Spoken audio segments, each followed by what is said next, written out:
I do have a question for you guys. Now that Edelman is out for the season, the Patriots know that. Moving forward, their offense obviously loaded, especially the receiving core. But do they maybe now approach this fourth preseason game where normally you don't see much of the first teamers, probably wouldn't see any of Tom Brady? Do they maybe approach this differently in trying to find that replacement to take on Edelman's role, or seeing who's going to, fill those shoes, and then the domino effect of that, what other guys maybe going to now make the roster who wouldn't have? Yeah, I don't think so. I think you're going to see pretty much status quo in this game, this fourth preseason game. I'm not expecting to see any of the big guns playing, and because they kind of, even if it was like you said, where they need some extra time to kind of get used to what the offense is going to look like without Julian Edelman.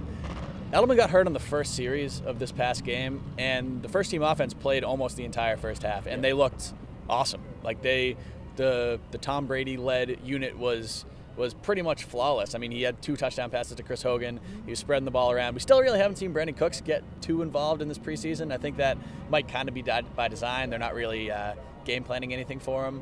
But everything that you needed to see, I think you saw last game, and now this game's going to be about put all these important people on the shelf, don't let them get hurt, and then just give plenty of time for those last 5 or 6 maybe players that still need to make a name for themselves and kind of secure a spot in this roster. When you say that you don't think they're game planning for Cooks, do you mean more so that they don't want to reveal what they are planning for him? It could be, that could be part of it. I mean, Bill Belichick has been very, very open about saying, I believe it was in an interview with WEI yesterday where we throw around the dress rehearsal cliche a lot about the third preseason game. And he basically said, what the hell are you talking about? Like, Don't stop calling it a dress rehearsal. Like, yeah, everybody's playing, but we're not game planning at all. Like, it's not like we're watching film on the Lions. It's not like we're putting in special plays to beat Tavon Wilson or whoever's out there.